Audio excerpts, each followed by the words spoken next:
Gold, trusted gold buyers. మీరు తాకట్టు పెట్టిన బంగారాన్ని విడిపించి ఈ రోజు ఉన్న మార్కెట్ ధరకు కొనబడను.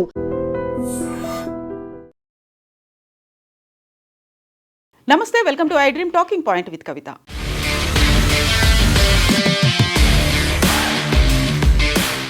H1B వీసాలకు సంబంధించి రోజుకొక ట్విస్ట్ కనిపిస్తోంది. సరికొత్తగా దానికి సంబంధించి నిబంధనలు కూడా వెలుగులోకి వస్తున్నాయి. ఈ నేపథ్యంలోనే H1B వీసాలకి సంబంధించి అమెరికా ఇంకొక ఆంక్షను కూడా విధించింది. ఎవరైతే H1B వీసాల కోసం అప్లై చేసుకుంటూ ఉంటారో వారందరి సోషల్ మీడియా అకౌంట్లని మేము చెక్ చేయబోతున్నాము. ఇప్పటిదాకా ప్రైవేట్గా ఉన్నటువంటి ఆ అకౌంట్లన్నింటినీ పబ్లిక్గా మార్చుకోండి అంటూ మరో కొత్త రూల్ని తీసుకొచ్చింది. డిసెంబర్ 15 నుంచే ఈ రూల్ అనేది అమల్లోకి రాబోతోంది.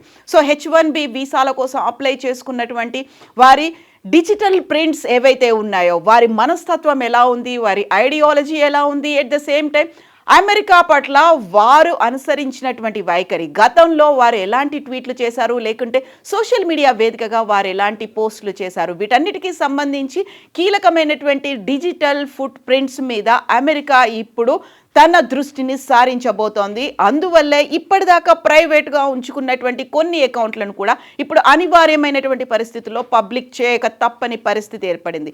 గతంలో ఇలాగే అమెరికా యూనివర్సిటీలో అడ్మిషన్ తీసుకున్నటువంటి ఇద్దరు భారతీయ స్టూడెంట్స్ పాలస్తీనాకి అనుకూలంగా నినాదాలు చేశారు, పాలస్తీనా జెండా పట్టుకుని అక్కడ కనిపించారు అనే ఉద్దేశంతో వారిని రస్ట్రికేట్ చేసి తిరిగి భారతదేశానికి పంపించినటువంటి అమెరికా ఇప్పుడు ఉద్యోగస్తుల విషయంలో కూడా H1B వీసాల విషయంలో కూడా సరికొత్తగా ఈ నిర్ణయాన్ని తీసుకుంది. ఈ రూల్ని అయితే డిసెంబర్ 15 నుంచి అమలు చేయబోతోంది. గతంలో ఉన్నటువంటి $15,000 ఫీజుని $1,00,000 పెంచినటువంటి అమెరికా దానికి సంబంధించి అక్కడ కాంగ్రెస్లో ఒక వ్యతిరేకత వచ్చినప్పటికీ, డిఫరెన్స్ ఆఫ్ ఒపీనియన్స్ కూడా బయటకు వచ్చినప్పటికీ దాని మీద అయితే వెనకడుగు వేయకపోయినప్పటికీ ఇప్పుడు H1B వీసాలకు సంబంధించి ఈ సరికొత్త నిర్ణయంతో పాటుగా ఎవరైతే H1B వీసాల మీద ఫ్యామిలీస్ డిపెండెంట్స్గా వెళ్తారో వారికి ఇచ్చేటువంటి H4 వీసా మీద కూడా ఇది వర్తించబోతుందన్నట్టుగా అనౌన్స్ చేసింది.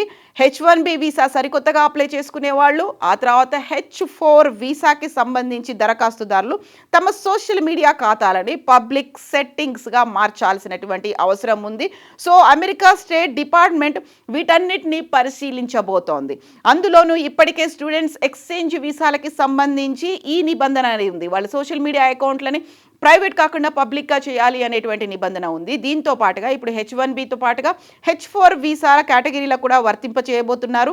స్క్రీనింగ్ని ఈజీ చేయడం కోసమే H1B, H4, F, M, J visa దరఖాస్తుదారులను తమ సోషల్ మీడియా అకౌంట్లని ప్రైవేట్ నుంచి పబ్లిక్గా మార్చుకోవాల్సిన అవసరం ఉంది అనేది ఈ రూల్ అయితే అనౌన్స్ చేసింది అమెరికా స్టేట్ డిపార్ట్మెంట్.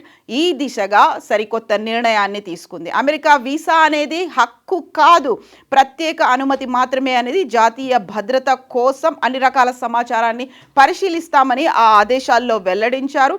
అమెరికా తీసుకున్నటువంటి ఈ నిర్ణయం మీద ఇండియన్ ఐటీ ఎంప్లాయీస్లో అక్కడ పనిచేయాలనుకుంటున్నటువంటి ఇతర సెక్టార్స్, అందులోనూ డాక్టర్లలో ప్రభావం అనేది అయితే చూపించే అవకాశం కనిపిస్తోంది. దీంతో పాటుగా ఈ మధ్యనే వైట్ హౌస్ దగ్గర అమెరికా సైనికుల మీద దాడి చేసినటువంటి ఆఫ్ఘనిస్తాన్కి చెందినటువంటి వ్యక్తిని అరెస్ట్ చేసినటువంటి నేపథ్యంలో 19 దేశాల మీద రెడ్ సిగ్నల్, రెడ్ అలర్ట్ అనేది ఫ్లాగ్ చేశారు. అందులోనూ గతంలో రెడ్ ఫ్లాగ్, ఆరెంజ్ ఫ్లాగ్ అనేది, రెడ్ ఫ్లాగ్ అంటే ఇంకా అసలు వాళ్ళకి ఎట్టి పరిస్థితుల్లోనే ఇవ్వము, ఆరెంజ్ ఫ్లాగ్ అంటే పరిశీలించి ఒకవేళ ఏమైనా అభ్యంతరాలు ఉంటే వాటిని డ్రాప్ చేస్తారు, ఎలాంటి అభ్యంతరాలు లేవు, సేఫ్టీ సెక్యూరిటీగా అది ప్రమాదకరం కాదు అనుకుంటే వాళ్ళకి వీసాలు ఇచ్చేవాళ్ళు. బట్ ఇప్పుడు దాన్ని 19 దేశాలకి విస్తరించారు. అందులో పర్టికులర్గా పౌరులకు సంబంధించి గ్రీన్ కార్డ్, పౌరసత్వం, ఇతర ఇమ్మిగ్రేషన్ దరఖాస్తులని ట్రంప్ సర్కార్ నిలిపేసింది. ఆల్రెడీ ఉన్నటువంటి గ్రీన్ కార్డు హోల్డర్లకు సంబంధించి కూడా వారిని పిలిపిస్తోంది, వారికి సంబంధించి ఎంక్వైరీలు చేస్తోంది, ఇంటర్వ్యూలు చేస్తోంది. ఒకవేళ వాళ్ళు ఏదైనా ప్రాబ్లమేటిక్గా ఉన్నారు అనుకుంటే గ్రీన్ కార్డు రద్దు చేసి ఇమ్మీడియట్గా వాళ్ళ దేశాలకి పంపిస్తోంది. సో ఈ దేశాల జాబితాలో, 19 దేశాల జాబితాలో Afghanistan, Iran, Libya, Somalia, Sudan, Yemen అనేటువంటి ముస్లిం కంట్రీస్ కూడా ఉన్నాయి. ఆల్రెడీ ఉన్నటువంటి గ్రీన్ కార్డ్కి సంబంధించి వారి మీద మళ్ళీ పునః పరిశీలన కూడా జరుగుతోంది. దీంతో పాటుగా ఉద్యోగులకు సంబంధించి కొత్త పర్మిట్ల మీద కూడా తలనొప్పులు అనేవి కూడా వచ్చాయి. వర్క్ పర్మిట్ల కాల పరిమితిని తగ్గించేశారు. గతంలో శరణార్థులు, ఆశ్రయం కోరుకున్న వారు, లేకుంటే గ్రీన్ కార్డు కోసం ఎదురు చూస్తున్నటువంటి వారికి అమెరికా ట్రంప్ సర్కార్ షాక్ ఇచ్చింది అనేటువంటి ఇంకొక వార్త కూడా ఉంది. పౌరసత్వం మరియు immigration services, US citizenship and immigration services తీసుకున్నటువంటి సంచలన నిర్ణయం ప్రకారం వర్క్ పర్మిట్ల గరిష్ట కాల పరిమితి అనేది 5 ఏళ్ళు ఉండేది. ఇప్పటిదాకా దాన్ని కేవలం 18 months అంటే 1.5 year వరకు మాత్రమే పరిమితం చేశారు. ఈ మార్పు కారణం భద్రతను పెంచడం, తరచుగా తనిఖీలు చేయడం అనేది USICS ఐడెంటిఫై చేసింది. గతేడాది జరిగినటువంటి క్యాపిటల్ సిటీ DC మీద జరిగినటువంటి అటాక్ కావచ్చు, లేకపోతే ఇటీవలే జరిగినటువంటి దాడి కావచ్చు, ఈ నేపథ్యంలోనే వర్క్ పర్మిట్ల కాల పరిమితిని మేము తగ్గిస్తామనేది December 5 నుంచి, అంటే ఈ రోజు నుంచే అది అమల్లోకి వస్తాయి అనేటువంటి మాటని కూడా అనౌన్స్ చేసింది US citizenship and immigration services. So 18 నెలలకు తగ్గించడం అనేది ఈ రోజు నుంచి అమల్లోకి వస్తుంది. కాబట్టి ఇప్పటి నుంచి ఎవరైతే 18 months క్రాస్ అయి ఉంటారో వారికి సంబంధించి వర్క్ పర్మిట్లని రద్దు చేస్తున్నట్టుగా కూడా అనౌన్స్ చేసింది.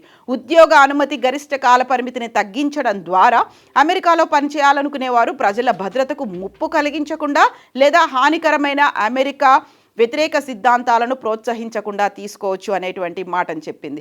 సో ఈ అటాక్స్ అనేవి జరుగుతున్నాయి కాబట్టి అందులోనూ ఈ మధ్య కాలంలో ఆఫ్ఘన్ జాతీయుడు కూడా అటాక్ చేశాడు కాబట్టి ఈ నిబంధన వర్తిస్తోంది. అండ్ సవరించినటువంటి నిబంధనల ప్రకారం శరణార్థులు ఎవరైతే ఇమిగ్రెంట్స్ ఉంటారో వారితో పాటుగా ఆశ్రయం పొందినవారు, గ్రీన్ కార్డ్ నిర్ణయాల కోసం ఎదురు చూస్తున్నటువంటి దరఖాస్తుదారులు, పరిపాలన మద్దతు ఉన్నటువంటి ఈ వన్ బిగ్ బ్యూటిఫుల్ యాక్ట్ ద్వారా వారికి 18 నెలల కాల పరిమితి మాత్రమే ఉంటుంది.